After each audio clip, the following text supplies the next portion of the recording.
Thank you.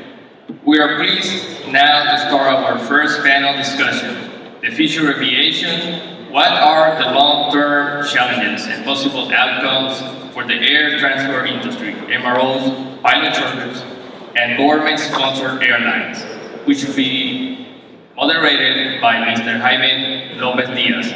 Mr. Lopez Diaz joined Seaboard Airlines in October 2013 as Chief Financial Officer, bringing over 70 years of private and public sector experience in the travel, tourism, real estate, and banking industry. Welcome, Mr. Lopez. I will let you proceed with the introduction of the panel.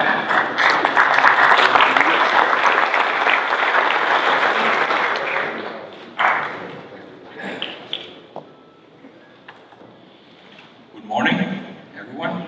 I'm Jaime Lopez. I work for a regional airline, and right now I'm depressed.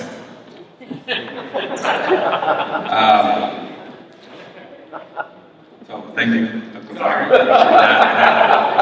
But no, seriously, it's going to be part of the message, at least from Seaboard Airlines side, that we think we have a fighting chance by the fact that we're actually located in Puerto Rico. And yes, we have to be competitive on the salary side and benefits and all that, but we're also selling a lifestyle, and we're selling a culture, and that is, I think it was a significant percent also in terms of the deciding factors. And you know, we think we can certainly make it attractive for, first of all, for homegrown pilots to stay in Puerto Rico.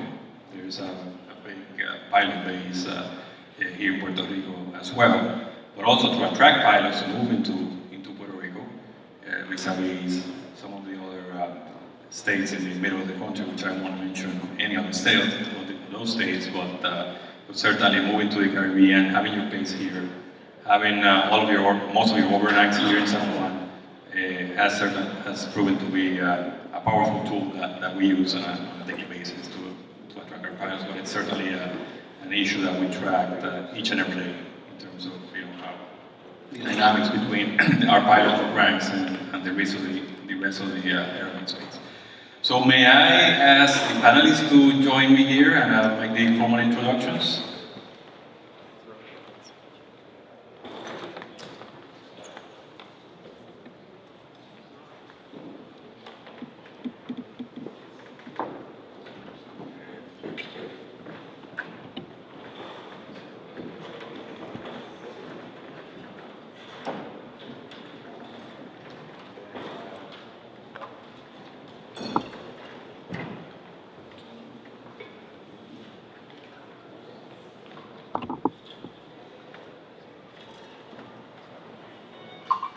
Okay, so to my immediate left is Mr. Assistant Secretary Jose Raul Perales.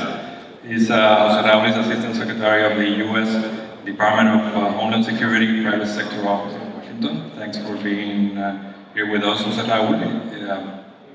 In his role, Assistant Secretary Perales advises the Secretary on the impact of the Department's policies, regulations, and processes on private sector companies, universities, and not-for-profit institutions, and enhances secure communication in order to help public and private sectors jointly meet their shared responsibilities with homeland security.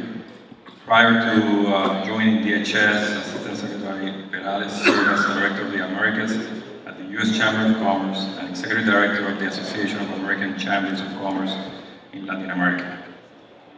He oversaw the Chamber of Commerce operations and several policy programs, including trade, facilitation, regional integration, corporate sustainability, and institutional partnerships. He was also Assistant Secretary and Acting Professor at the Elliott School of International Affairs at the George Washington University. Assistant Secretary Perales graduated summa cum laude from the University of Puerto Rico and completed doctoral studies in political science in the University of Michigan. And of course, he's a native Puerto Rican residing in Alexandria, Virginia. Welcome, Assistant Secretary.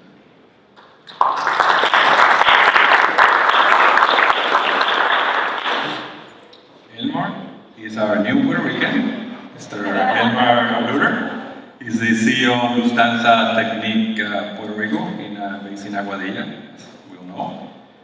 He has over 20 years of experience with Lufthansa. Before joining Lufthansa Technic Puerto Rico, he was the CEO of Lufthansa Technic Budapest, where he spent over 6 years managing the operations there. He's also had leadership roles in Lufthansa Techniques around the world, including the Philippines, Germany, of course. Elmer started his career as an avionics engineer for Lufthansa back in Germany, and his academic background includes degrees in electrical engineering, marketing, and aviation from universities in Austria, Germany, which I'm sorry, but I would not pronounce them. So, welcome again, Elmer. We're honored to have Lufthansa Technic in this event.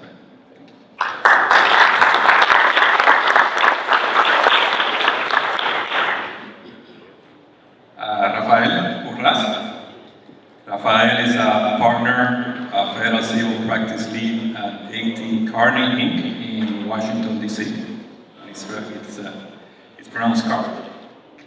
And Rafael's career spans over 30 years of public and private organizational leadership, focusing on management integration and organizational transformation efforts, enterprise risk management, financial information technology management, acquisition management, and law enforcement, and national security related initiatives. In the public sector, Rafael has also served as Chief Operating Officer for 2 municipal governments, as well as serving as a senior executive in 3 federal agencies, leading C-suite businesses operations. Most recently, Rafael served as the Undersecretary for Management and Chief Operating Officer for the U.S. Department of Homeland Security.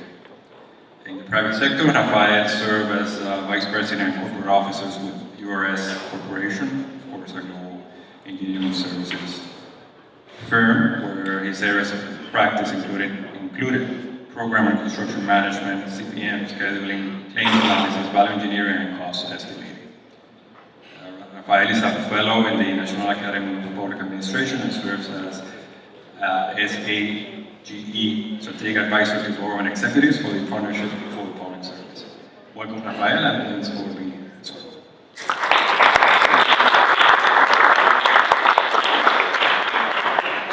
Last but not least, Mr. Keith Jones, Associate Vice President at Science, based out of Hartford, Connecticut. Keith currently serves as Head of Aerospace and Defense in North America at Science.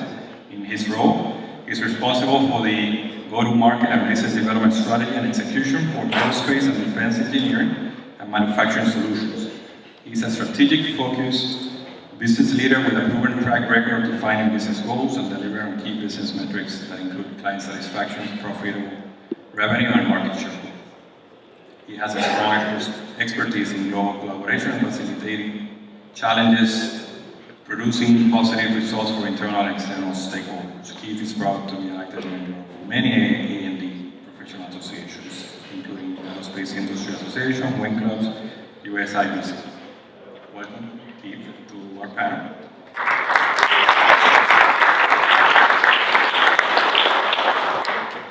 So what we're going to do, as I spoken with the panelists yesterday and today, this is the aviation industry panel. So we're gonna, as you can see, and I'm sorry I took a little bit more time on the bios, but we have a well-diverse group of panelists here, and I'd like to take advantage of each of them, not only on their current jobs, but also based on their private experiences.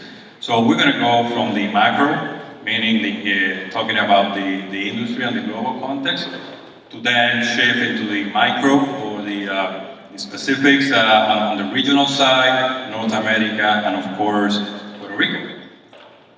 I'm going to start with a few facts and figures. Of course, I'm a numbers guy, so last night as I was preparing for the panel, I was looking at some of the websites that produce facts and figures on the air transport industry, and it's good to step back a little bit and just realize the industry that we all work on, most of us work on, and 58.1 million jobs globally, direct and indirect.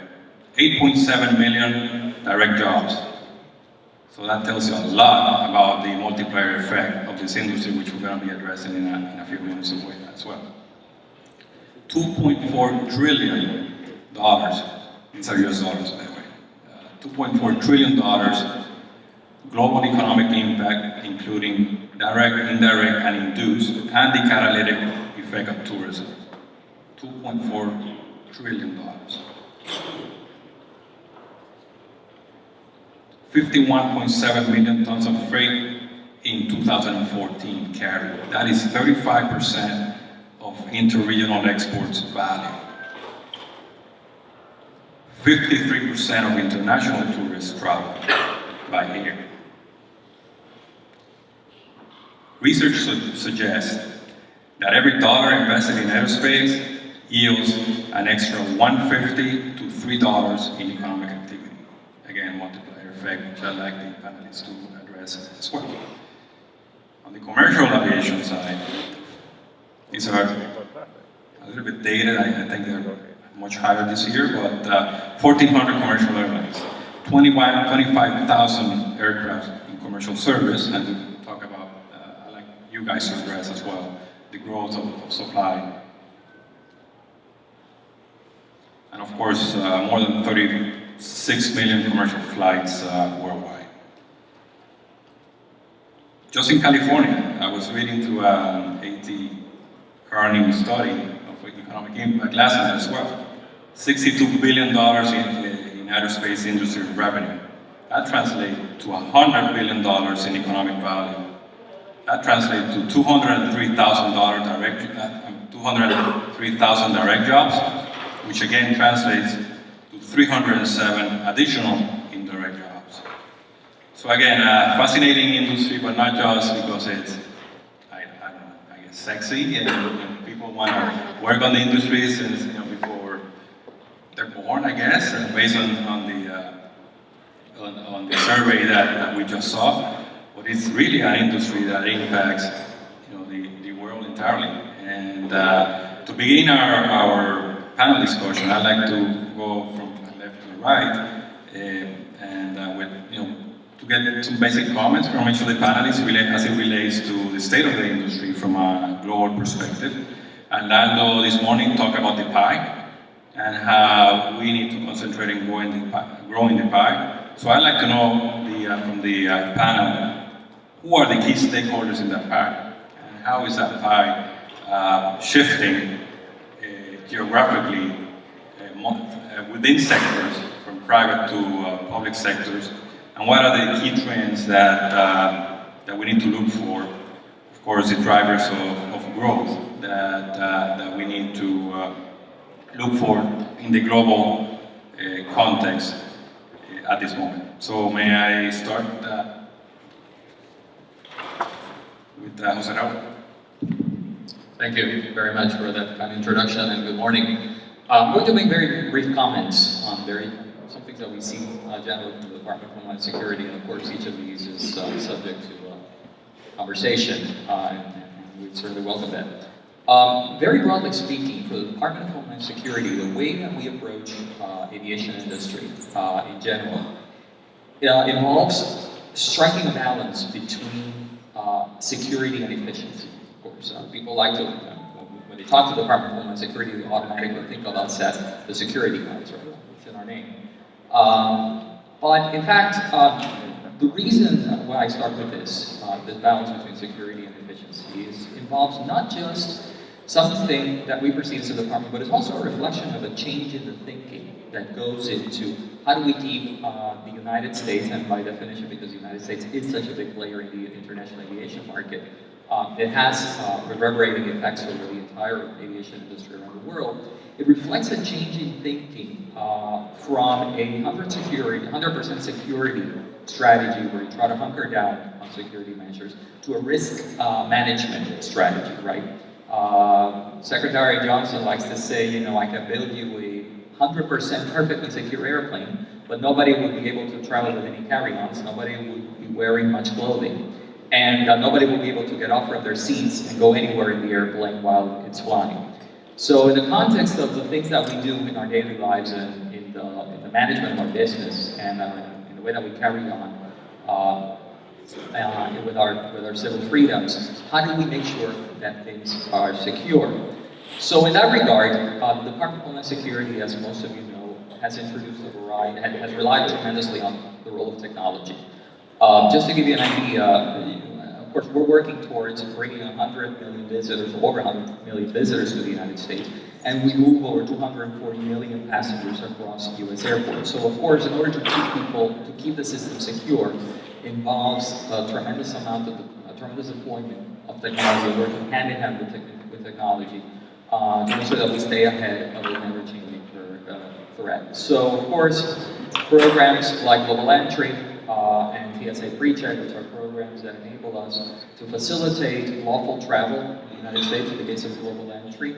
It facilitates the entry process for U.S. citizens and other selected countries with which we have partnership agreements to go through the immigration process expeditiously as they enter as they go through a U.S. port of entry. And of course, TSA PreCheck, which is a mechanism that allows for safe, expeditious verification of passengers at security checkpoints as they go to any 52 airports in the United States to board their flights. So these programs, while facilitating travel, serve as mechanisms through which we're able to obtain the necessary data that we need to analyze where the threats are, position our resources in the places where we see threats, and then enable lawful travel to move around more expeditiously and thus opening more business opportunities. Another tenet in this logic is, and this is Secretary Johnson has a particularly strong belief in this, but also across the federal government, that the United States needs to push its boundaries out.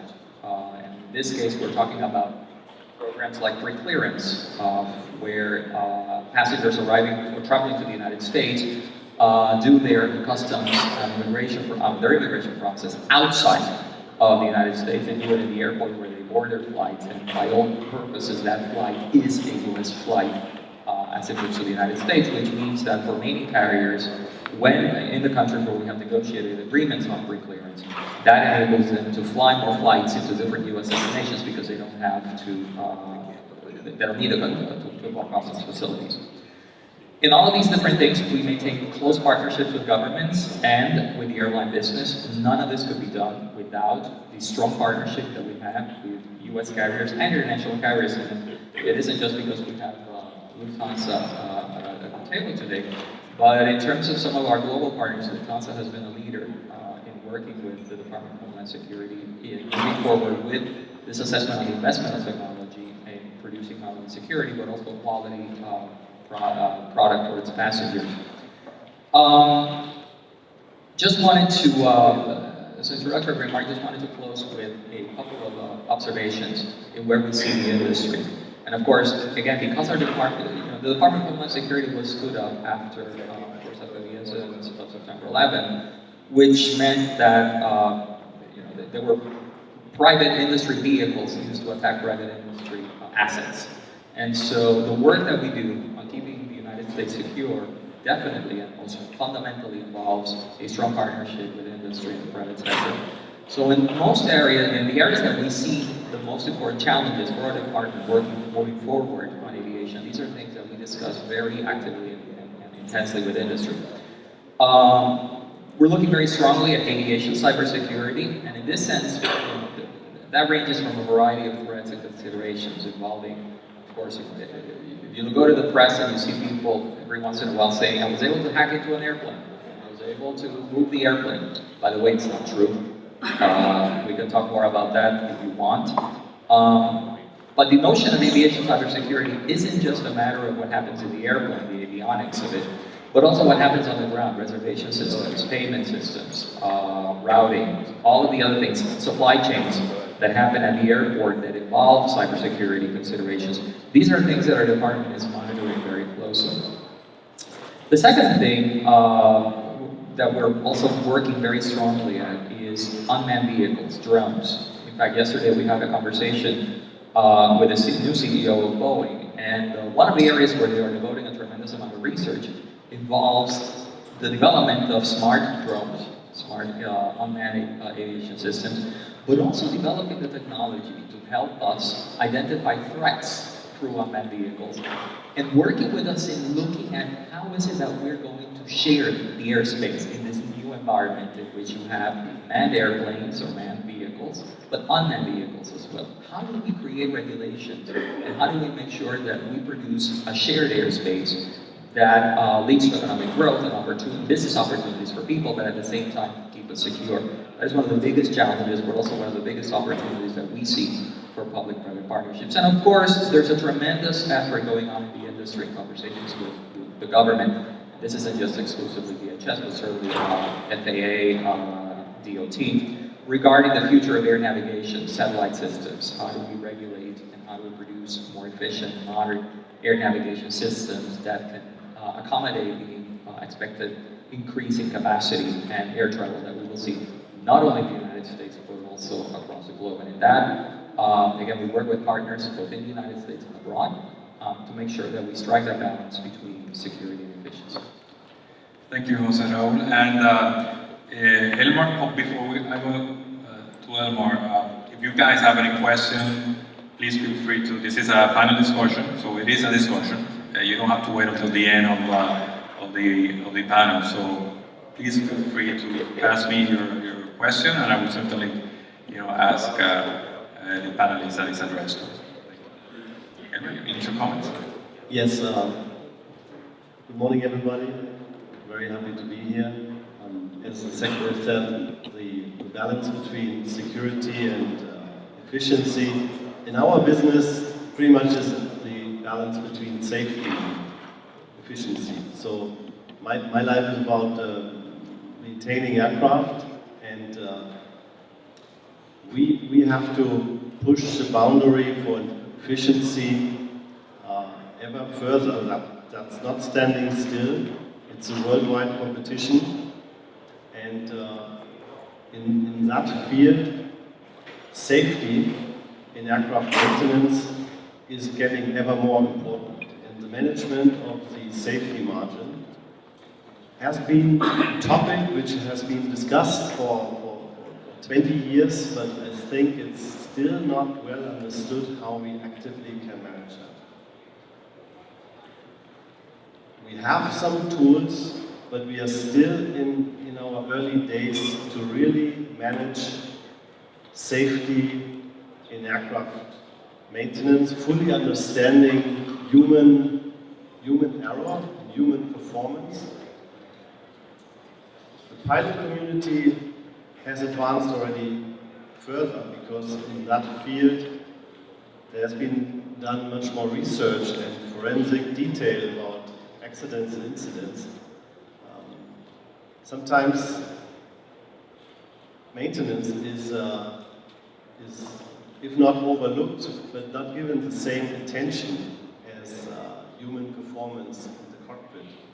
And when we do a heavy check on an aircraft, that's like 5,000, 10,000 man-hours. And each of these man-hours has the potential to degrade the safety of the aircraft, which can surface in the next week or 5 years later. And we try to advance safety in maintenance by intervening intelligently with our mechanics, with the system, of course, the system that surrounds them, the system in which they work in, but also intervening with their daily work beyond classroom training. And we have a lot of classroom training about human factors in our industry, believe me. But we are somehow still short of further interventions. And that's somehow my goal for my professional life, to advance our knowledge and our tools to increase safety and business. Thank you, Elmar. Elmar actually has a presentation that we're going to pass the podium to him after we're done with the initial comments. So stick around for a few minutes. I appreciate it. Rafael? Okay, good morning. I had a moment of discovery this morning because I realized I will never become a pilot. I'm not sure how I feel about that yet, but I still have time to figure out what I'm going to be when I grow up. From a macro perspective, the aviation industry, both on the aviation and aerospace industry, like so many other industries, is being impacted tremendously by both globalization and then increased competitiveness and the push for particularly cost competitiveness.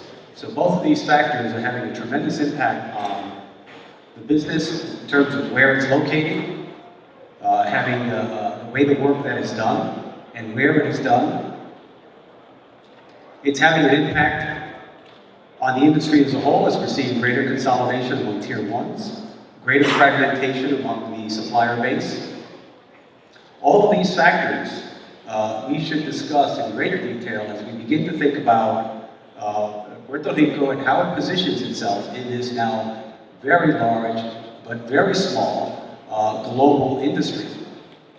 And I say small because the industry, as it continues to consolidate, particularly at the top, at the tier 1 level, the opportunities are being pushed down into that tier 2, tier 3 level. So we need to think about, and begin to think about, how that impacts the vision for establishing further aviation and aerospace related activity and economic development and growth here in Puerto Rico, vis-a-vis this very large competitive environment. Jaime referenced the study that we did a few years ago looking at the state of California, and perhaps we can get back to this a little bit later, but here's one of the interesting things about it. When we think about California, typically we think about tourism, or perhaps even more so on a global basis. When we think about California, we think about Hollywood, and we think about the whole entertainment industry. But what we found out, and we looked at it in a study, and I alluded to it, is that actually the aviation and aerospace industry dwarfs both of those. So the economic impact of the aerospace industry in California is, as I won't repeat the statistics, but significant. But the important thing, again, for this discussion and ongoing discussions, is to learn from how the state of California make a set of decisions and investments and commitments to build that level of economic dependence on that industry. So hopefully we'll have a chance to get into more of those discussions. But I look forward to hearing from the rest of my panelists, particularly my good friend, who I'm going to pass the baton to, Keith Jones. Yes, okay. So thank you. Just to continue on with this trend, and Dr. Burns talked about it earlier, some of the macro factors that are influencing our industry, the aircraft, the amount of demand and the amount of aircraft that's going to go into service over the next 19 years is certainly having a major impact on our aerospace clusters, of Puerto Rico being one of them. One of the things that we see, and I think everyone in this room recognizes, that we're in production supercycle. So it's changing the dynamics of the kind of talent that we need to execute. Right? So that's certainly, and you talked about the numbers a little bit, and if you look at the supply and demand of labor, you've got 500,000 engineers being produced every year in China, 250,000 in India. In the US, we're at an abysmal 125,000 engineers produced every year. And they're not choosing aerospace. Just like Dr. Burns pointed out, they're going to some of the more attractive technology clusters, right? And so that's a considerable concern that we face as we start to plan for the future. Because the types of talent that we need over the next 10 years is not the type of talent that we see in concentrations in some of our legacy aerospace clusters. So making that jump, that transition is incredibly important. We used the analogy yesterday of having a seat at the table. I think one of the advantages that Puerto Rico offers is the flexibility to be able to transition into different seats at that table in order to meet the demands in the industry. Thank you, Keith. And now we're going to shift